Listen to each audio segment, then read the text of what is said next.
Okay, so it has been a while since my last video. I've been pretty busy with lots of stuff, and I just kinda lately cannot really get into the mood to make any videos or to talk about stuff. Even though I watch a lot of anime and I have lots of stuff to talk about, but I just got lazy. Anyways, I want I want to talk about Shadowverse. Like I've been playing Shadowverse since like Rage of Bahamut, and during Tempest of the God I quit for a bit during Wonderland, and I came back during Starforge Legends. And besides some few decks like PDK and Neutral Forest during Starforge Legend, I kinda you have to kinda praise Psy Games for making the game pretty balanced, even though with lots of ridiculous card. So recently there's a new update called Brigade of the Sky, and Brigade of the Sky, yes it is, and a bunch of new cards are introduced, mainly the Grand Blue Leader. And yeah, I bought the Grand Blue Leaders, even though it's after converting to my money it's kind of expensive, but I don't know what was I thinking. Maybe I just because I didn't get Arya and I didn't get Albert for my sword leader, so I don't want to play Erika all the time. I don't want to play as Arisa all the time. So I bought the Grand Blue leader just for case. Anyways, I guess this is kind of like a ranting video maybe, because even though it has only been like 2 weeks since Brigade of the Sky, I'm gonna say bots came out, and I kinda hate this expansion. I mean, like, my mindset right now is that I hope that there will be some nerfs here and there, because okay, one of my biggest problem is this deck, the Tenko Shrine deck. This is my list, and actually I haven't played lots of Tenko Cannon because I think it's pretty cheap. It's like everybody is running this deck in master. By the way, I'm master rank. I got my master rank in Chronogenesis, but since then I've been playing mostly tier 2 and tier 3 decks. And since during Dawnbreak Night Edge mini expansion, they introduced this card, White Fang Temple, and since then I played a little quite fair amount of Tenko this deck, with Monk of Purification and with bunch of other stuff. I even make a version with Kel. Kel is a card during it's a Tempest of the God card, I think, and it rotated out. I also made a version with Kel, and it became a very powerful, more offensive version of Tenko Cannon, Tenko Shrine deck. But during that moment, Tenko Shrine at most is around tier 2, at the middle to bottom tier 2. As in, it's powerful, but it's not meta defining, it's not oppressive, it's not unfair, because you have to curve White Fang into Tenko Shrine, and then you have to get healing from Tenko, Monk of Purification, maybe Serenian Hind. But like, lots of people were happy that Tenko Shrine finally get some more support, but at the same time people are mostly happy that it is not so powerful. The mini expansion did not increase the viability of Tenko Shrine and to be the top tier 1 or tier 0, unlike some. Basically Tenko Shrine were playable and fun. It's fun, but at the same time it's also competitive, but not too oppressive. But during bots update, what they gave Side Games gave too much support for this archetype by introducing De La Ville. I opened only one of these, so there's only one. And they also gave Mirage, which is also a strong 3-drop, because it can trade into 2-drop, it can trade into happy pick, for example, and then at the end return restore to defense, so it has 3 health. And I think one of the most problematic thing that make this deck one of the top tier in the meta right now is this Silk Tome. The strength of Silk Tome is that at 0 mana, at 0 point, it can basically cycle itself. Holy Lion deck is also quite strong right now, but I think Tenko Cannon is definitely the stronger one. But it's a little I don't like it when one class has 2 different archetypes that is very top tier. And one problem is that in this is a very strong card, because if you draw it early, you can just cycle it. If you draw it late, you can do Sacred Teaching. I mean, you can do Forbidden Teaching and give you 2 cards with only 1 turn delay. This is also very strong. And Seraphic Blade is also a very potent removal for early games, because Tenko Cannon need some time to build up their power. The problem I had with Tenko Cannon in the previous expansion, the Dawnbreak Night Edge, is that sometimes you can you have trouble drawing into Tenko Shrine. But right now you have Moria Encomium, you have Silk Tome, you have Globe. I mean, Globe and Moria is pretty strong by itself, but I think the draw power wasn't enough to make this Heaven deck much stronger than right now. But the introduction of Silk Tome makes it much easier for this deck to cycle. Oh my god, what is that sound? And with Mirage and with Delafield, Delafield is also stupidly strong for this deck, because it is a permanent effect, and right now we don't have any Shadowverse does not have any card that remove leader effect. I think this effect is problematic enough if it's only restore allies only or leader only, but it restore both, so it affect a tank. The problem is that the effect is multi-layered. It triggers Tenko, at the same time it also triggers White Fang, and when White Fang countdown expire, it summons a Holy Wing Dragon. 6 drop is pretty strong, and then you have to also handle Tenko. And then Bashful Mirage are also accelerate Temple. Like you don't need this to heal you for 4 turn if you want to get value from Tenko Shrine. I mean, like with Delafield and with other healing effect, you can play this really very nilly-willy, you know.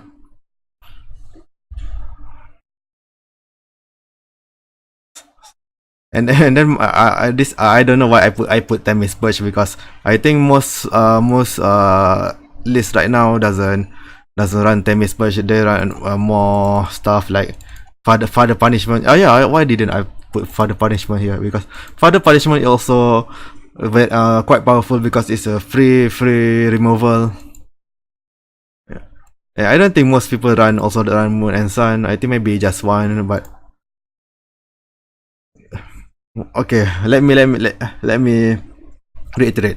This deck is powerful because it's the draw power makes it easy for this deck to get the Temple and the Shrine and Delafield, and having Delafield just one activated, it means that you and the Tenko Shrine permanently will get its effect triggered.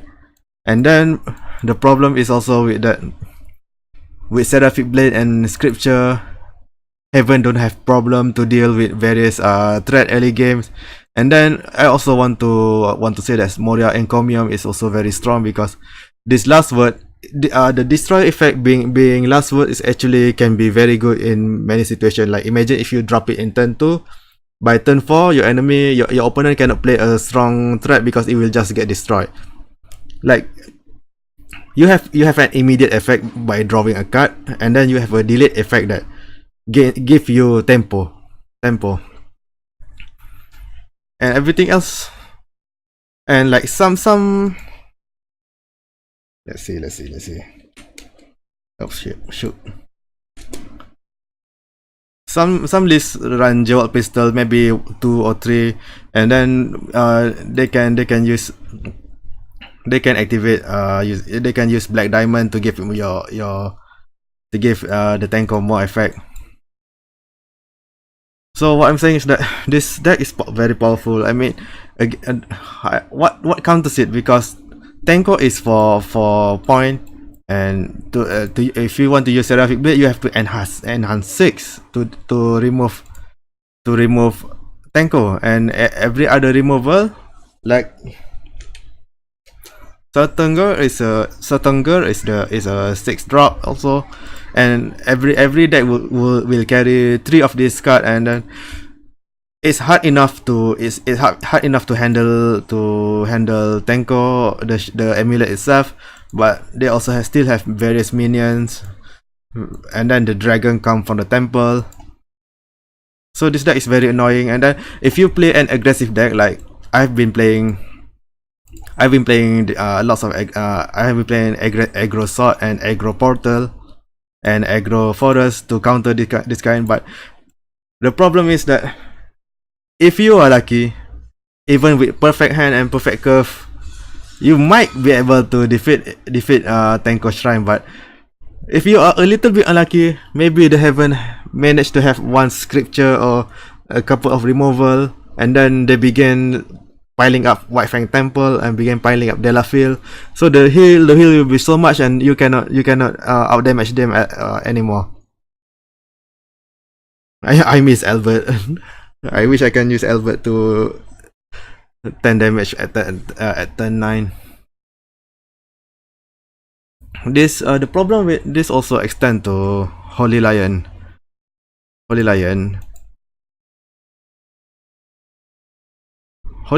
Lion previously in Dawnbreak Night Age is pretty low tier because you have trouble to generate the lion, while at the same time you have trouble to remove threat.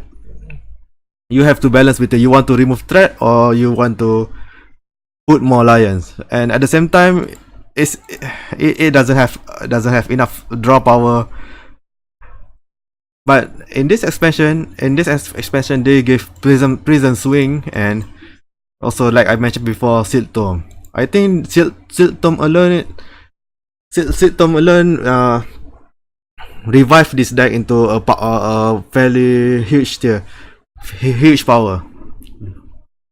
Not to mention Holy Priest Lorena, which is also very potent with its Iron Fist.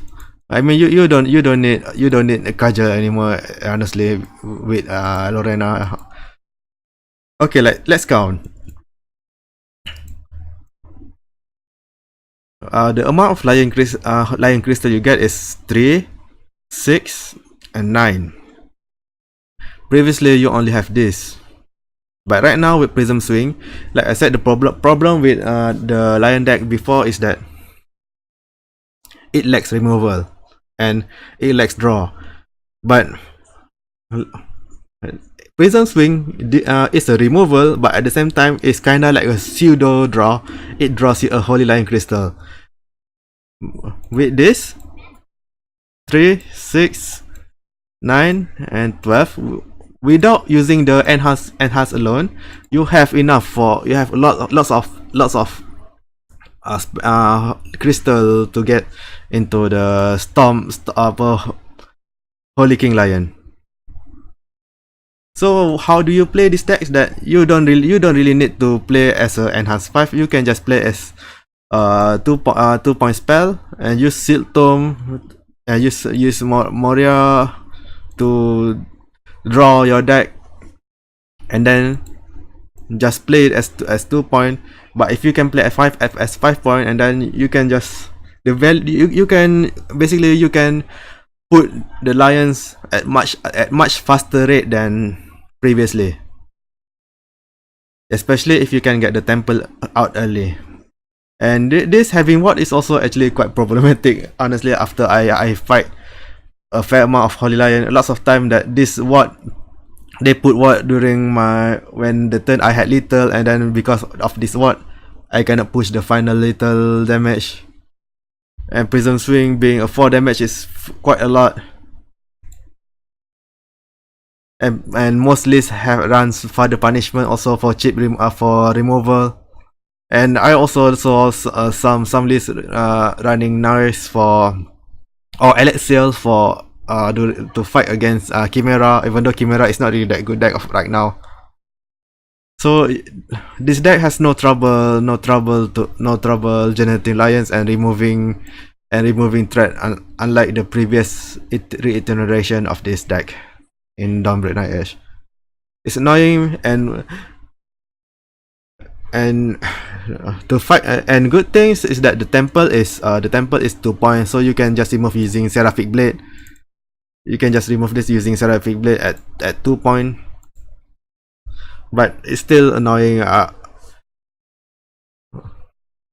And this deck also has lots of removal.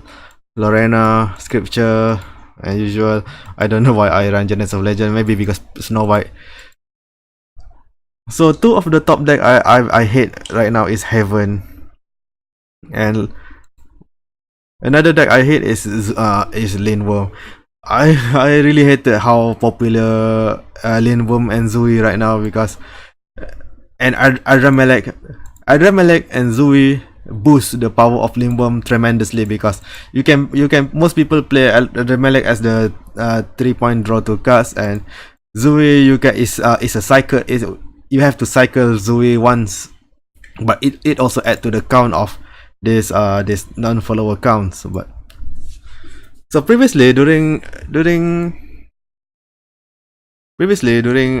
Night Edge mini expansion, I played lots of Lindworm with Dragonplate Warrior. I put 3 Dragonplate Warrior and play lots of non-flower to basically to boom to chip my opponent until I can just use 1 Lindworm to finish my enemy. It was fun. It is not high. It is not top tier, but if I draw right and if I got lucky, it is really fun to play.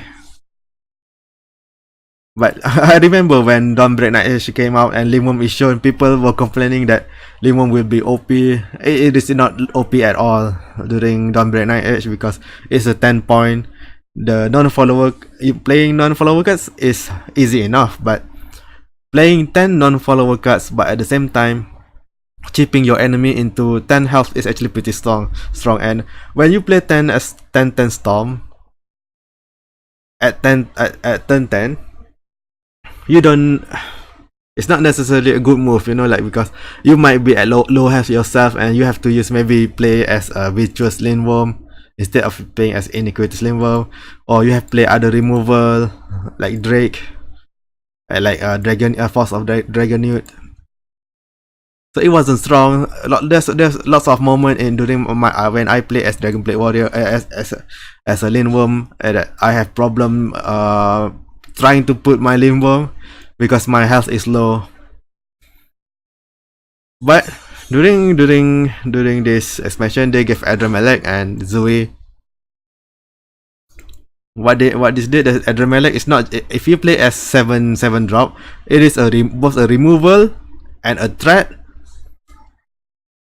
because it is very common for this for its attack to get into like close to 10, so you have to remove it immediately if your enemy plays it. But if you draw it early, you can just play it as a draw using the accelerate.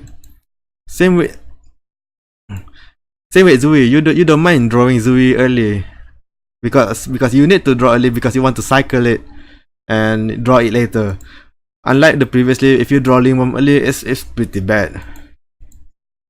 So in this new Lindworm, I haven't got to this a very annoying effect.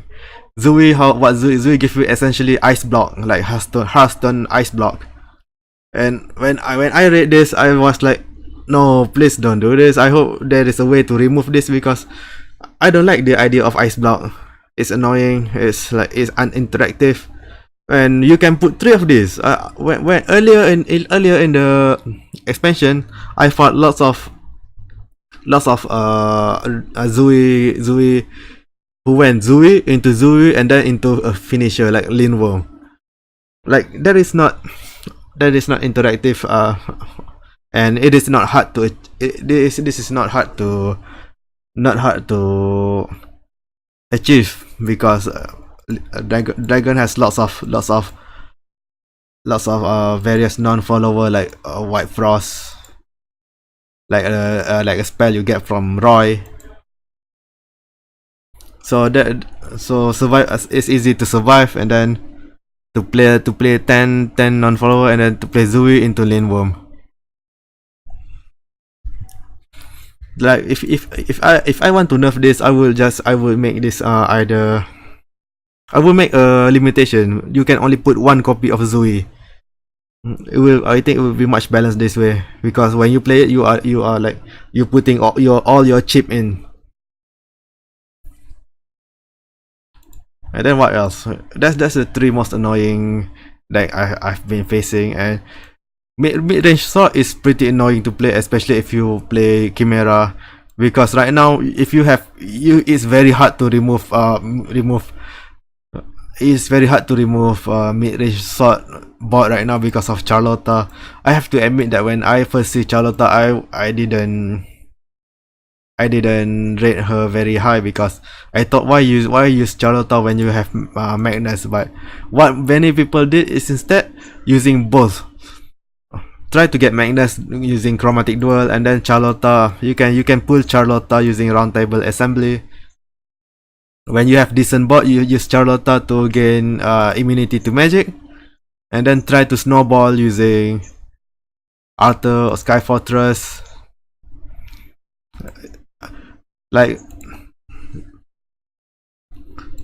especially if you run Roundtable, you run Mass into Charlotta. Charlotta will be surprisingly bulky because it has 4 health, and then it evolved.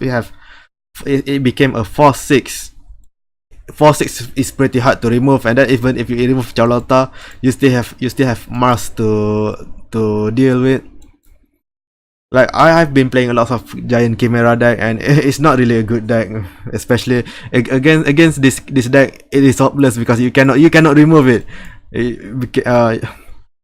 And then if you cannot remove it, then you plop a Sky Fortress, and then bam, you die. Or like mid range sword has lots of tools. Like it can go Zeta, and then use Beatrix to close the game by 4 damage, or at turn 8 you can use this Vayne into Lancelot to get a 4 damage in. And another thing to point is that Vayne is very tanky, and then Lancelot, if you use the 8 point enhance, it's a 4/4, and then it can become 5/5 to the next turn. Vayne being 2/5 is very bulky, it's hard to remove, and then it's so easy to get buffed by Sky Fortress and then become much stronger. So mid-range sword is also very strong right now, if you ask me. And then I saw some lists running Latham, which means that you have more chip damage, and you can finish it with Zeta later. I mean Beatrix. Wait, I don't know why they haven't nerfed this. The Fatal Spell Bomb is very strong. I don't know. I think it should be added 2 point, or the defense should be 2, something like that. Maybe something like that. I played a lot of mid range, and even I think boss is too strong. And then what else? What do I have complained? I'm also complaining that Blood is very weak right now. Like Vengeance, I have trouble trying to play Vengeance deck, and the good thing is that Puppet deck is viable-ish. I mean, like when I played against it, if you can get silver at turn two, and then play as a semi removal, semi aggressive deck, and then we finish with Orchis into Noah, or like what my experience even with turn 3 silver, it's pretty hard to get little at turn 9 using Noah. But maybe I should play this more. Like, this is strong. This the current puppet deck is pretty strong, but it's not oppressive. I think it's how it should be. It should be not like Tanko or Holy Lion. And then what else? Mordecai, the reanimate is pretty fun. I had lots of fun playing this deck. When your RNG really favors you, it becomes very fun to play. But even when RNG favors you, you can still lose to various high tier deck. This is a little. I mean, my list right now is pretty good. I personally think, but even this requires some luck. So I don't suggest you invest into this. I made this deck because I opened 2 Mordecai, so might as well, because Mordecai is a cool guy.